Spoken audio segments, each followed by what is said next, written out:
Who's your favorite actor? First, me. Okay. Yeah. Okay. All right, Matthew McConaughey. I got My that. hero is me in 10 years. I got that from my mentor. My mentor said, it's a trick question. Like, if someone asks you who's your favorite actor, you always say me. My second favorite actor is then, your favorite actor. It's because, like, you always have to have you as your favorite, That's it's the whole confidence thing, But yeah, yeah. So, of course, like, now I'm, like, hardwired to, like, say me when I ask that question because, it's a great advice from my mentor. But it's also, like, an unexpected answer. It's not like I like, insert famous actor. Yeah. What is up? Yo. Oh, I'm so sorry. No, you're good. What's up? What's up?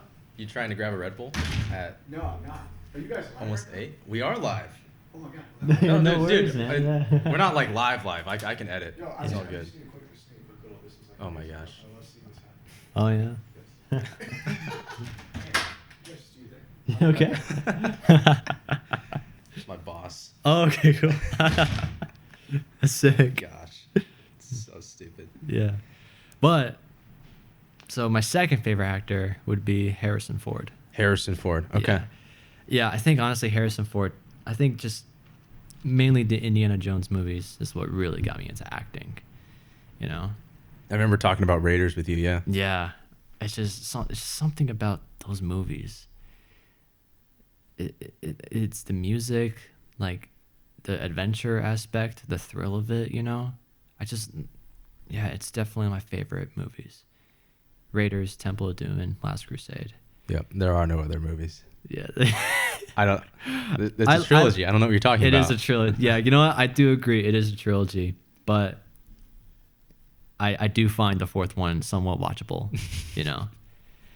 I think it is watchable. If you, like, exclude the aliens. Well, especially now with, like, what we come to expect from remakes or reboots. That's true. Where it's like, in hindsight, like, was it really that bad? I think the Crystal Skull was a warning sign. Yeah. Because when did that came out? Like, what, 2000?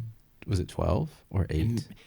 I think it's either one of those years, but it came out in 2000s versus the trilogy. Okay, it was either 06 or 08. Yeah. It was an even number. So it was, like, years, because, like, the trilogies, it was, like, back to back. Mm-hmm. You know what I'm saying?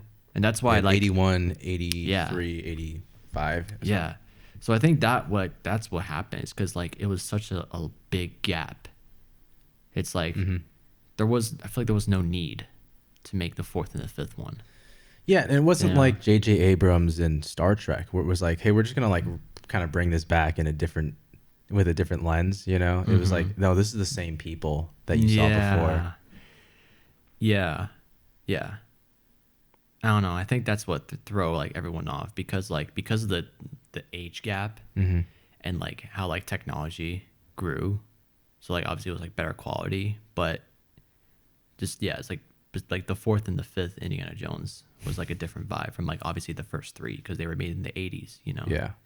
So I think that's what, like, that's what people forget. Like, when they, like, the reason they like it is because it's a product of its time. Do you know what I mean?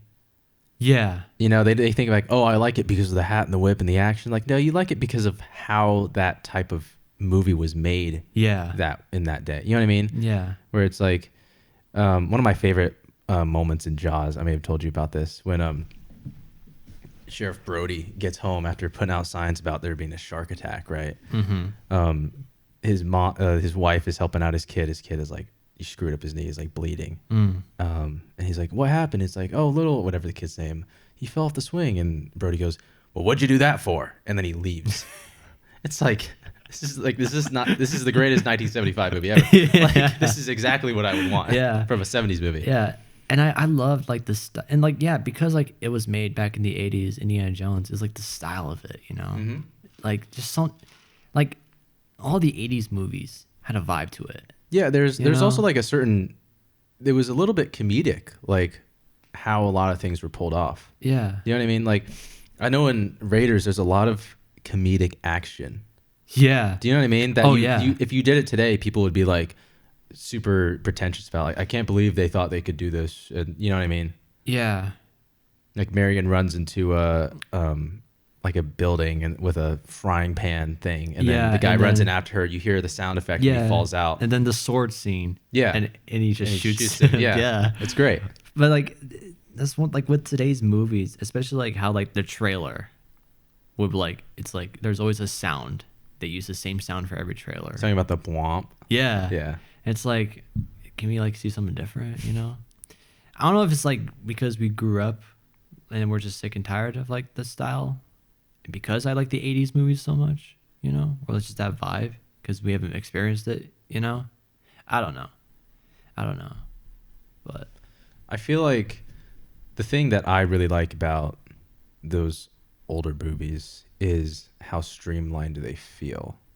I feel like movies today, like let's take like Oppenheimer for example, like Yeah. one of the most well executed movies in Yeah. a long time. yeah. Like say what you want about it, like they made a really well made movie technically. Right? Yeah. Same thing with like all the Star Wars movies, all the sequels. Like, you know, like you say what you want about the story and what they did to the franchise. Like on a technical level, like the cinematography is beautiful, the sound is Oh yeah, absolutely. perfection. Yeah. You know what I mean?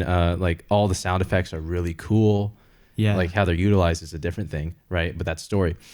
And so like you get movies like that and like they're just so polished and so well made that it feels like the thing's been buffed out. Like all like I don't want to say like the spirit, the original lightning in a bottle's been buffed out just by how good it is. But I mean that's why I have episode 4 back there, not episode 5. Because there's something about episode 4 that has like this homemade feel to it. Yeah. Do you know what I mean? Where it's like yeah. the imperfections were left in so it feels more real. Like this was actually filmed on a camera. Absolutely, yeah. You know, like you watch some movies now and it feels a little unreal though. Like Top Gun Maverick, one of the best looking movies in the last 10 years. It almost doesn't feel real to watch. Like it's too good. I was like, how do they, like you can't even imagine how they filmed that. You know what I mean? And it's funny how you say that. Like it looks unreal, but like that's the whole point of like why we go to the movies is to bring that like realness to it. And of course, like, you know, with like Star Wars, like with episode 4, bring like, you know, lets our imagination free by seeing like, you know, these X-Wings and these TIE fighters, you know, something amazing on the screen. But at the same time, it's like what you said, bringing the imperfections. Like it's still filmed on the camera. Yeah. You know? So like having that balance, like it was great, you know? But it's really good how you mentioned it. It's like they're trying to be perfect, like making perfect, polished movies. Mm-hmm. But it's like there's no such thing as perfection, you know? Yeah. That's one thing about it. Except Raiders of the Lost Ark. No, I'm kidding. Yeah, Raiders out there. Yeah. That's, You know, yeah, Raiders is perfect. It's the only perfect movie. in terms of like relative perfection, like, you know, understanding things happen, Raiders is like one of the few perfect movies that I've seen. Interesting. Like Raiders, Ocean's 11, I think is a perfect movie. I think Terminator 2, for what it is intended to be, is a perfect movie. And I can't think of like any dramas off the top of my head. Like Interstellar is my favorite movie, but I know in my, you know, I just know it's not a perfect movie. Yeah. And that almost makes me like it more. But you know, like there are like perfect movies. Yeah. And they don't necessarily have to be like my favorite movie. You know, like T2 is not in my top 20, but I think it's a perfect movie. Yeah. Yeah, definitely. Yeah. Cause like, do you watch movies? Like, cause like No. you're well, oh, you don't watch movies, but it's like, you know how like you work behind the camera and like behind like artistically behind the camera, you know, most of the time. Like when you watch like, is that like, cause you try to avoid that when you're watching a movie, right? Or like, do you like?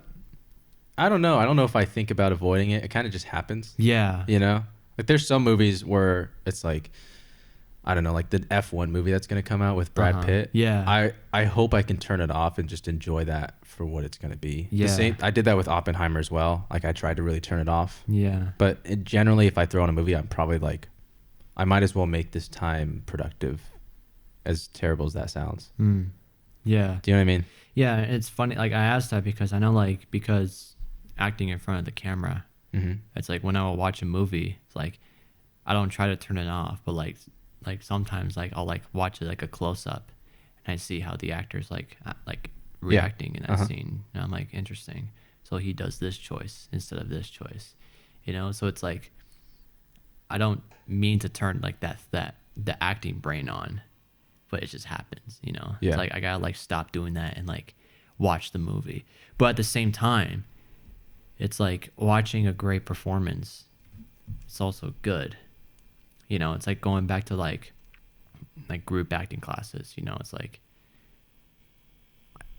I want to watch some like it's like I want to watch Leonardo DiCaprio, like his movie, and see like what he does, you know.